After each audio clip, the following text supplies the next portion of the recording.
Bueno, buenas noches, Buenas Alba. noches. Un placer saludarla. Estuvimos escuchando atentamente el programa. Presentarnos primero, mi nombre es Pablo Villaverde, el camarógrafo es Héctor Peiró, somos estudiantes de la Tecnicatura de Periodismo del Polo Salto Grande, pero además también en lo personal somos también educadores iniciales, por eso sentimos muy cercano su testimonio de aquel momento. Y hoy por hoy somos estudiantes de historia también. Y hoy por hoy en Historia de la Educación estamos viendo, justamente tratando estos temas de las crisis que hubo en la educación gracias a diferentes factores, porque lo del golpe de Estado también no fue solo un factor, sino que fueron un conjunto de factores que llevaron a... Pero lo que nos interesa saber a nosotros puntualmente es su visión desde la profesión de maestra, cómo le tocó vivir aquel momento, en qué escuela estaba, cómo fue la destitución, porque también en estos archivos de la dictadura que se han liberado hace poco, se muestran muchas de estas destituciones en los documentos. ¿Cómo lo vivió usted en aquel momento como protagonista en primera fila, la destitución desde su puesto? Lo vivimos muy mal, ¿no? Primero se destituyeron a las directoras y a los directores, o sea, los que tenían cargos de mayor responsabilidad. Y empezaron acá en Salto en el 76. No me acuerdo si si en otros departamentos empezó antes. Y después el grueso de los maestros y maestras fue en el 77, que me acuerdo que íbamos a cobrar, en ese momento se cobraba en la inspección de escuelas que daba donde es ahora la clínica municipal, y entonces llamaban por el altoparlante, llamaban, pase por secretaría, fulano, mengano y sultano.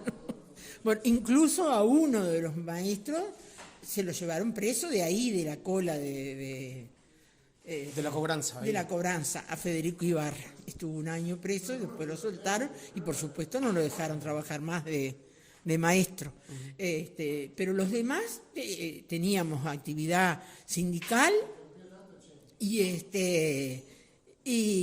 fue terrible porque además nuestras compañeras y compañeros de generación y de trabajo en la escuela cruzaban la calle para no saludarnos.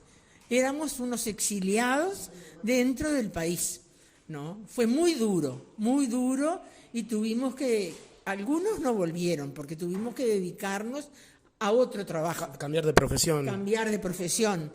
Con una amiga hacíamos manualidades y bueno, vendíamos, poníamos una mesa en calle Uruguay cuando... Claro, había que sobrevivir, porque además, ¿cuántos años sin recibir el sueldo? Porque estaba sin ejercer el cargo.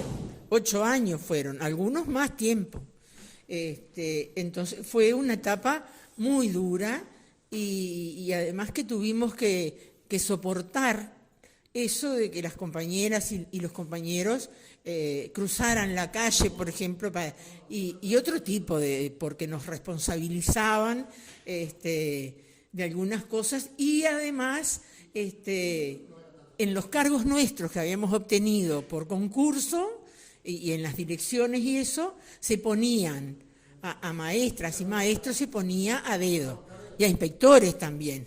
Me acuerdo un maestro de acá de Salto que lo nombraron inspector en Paysandú.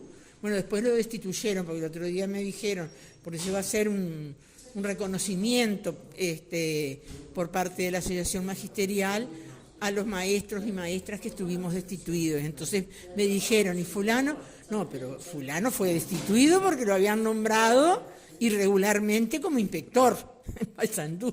Una designación directa. Una designación directa, ¿no? Entonces, y bueno, y era el año de la orientalidad, había todo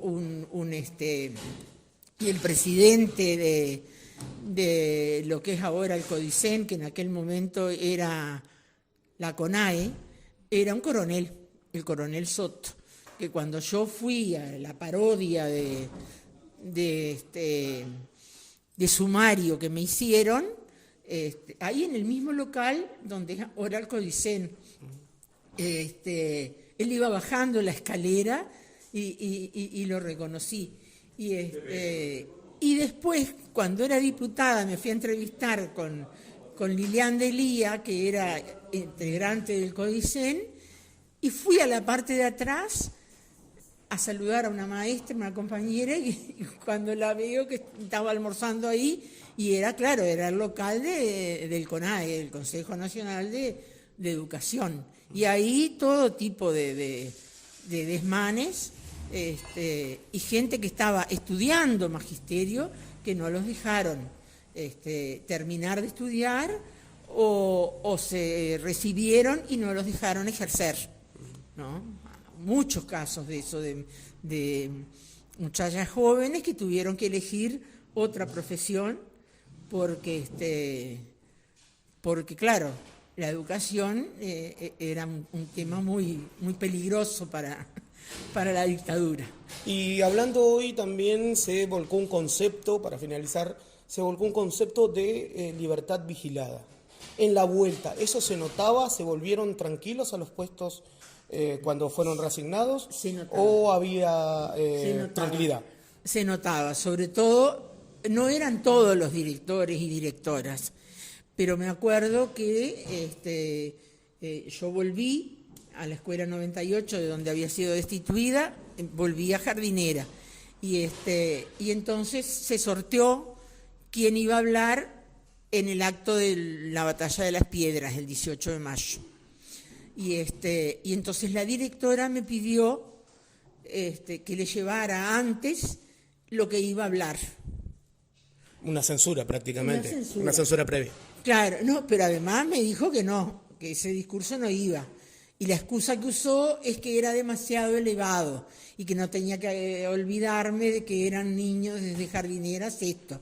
Pero en realidad ella nos persiguió durante todo el año, pero no solo a mí, que era la restituida, la revoltosa según ella, sino que también había una amiga y maestra que era ballista y otra compañera que falleció, que era blanca, que era de allá de Mataojo, de donde era Eduardo Fabini, y bueno, compartíamos un montón de cosas sobre la educación. Entonces nos reuníamos a la hora del recreo y ella no nos podía ver que estuviéramos las tres juntas pensando políticamente tan distinto.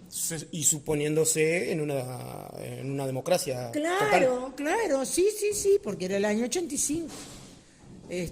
Fue duro, pero bueno, se sobrevivió.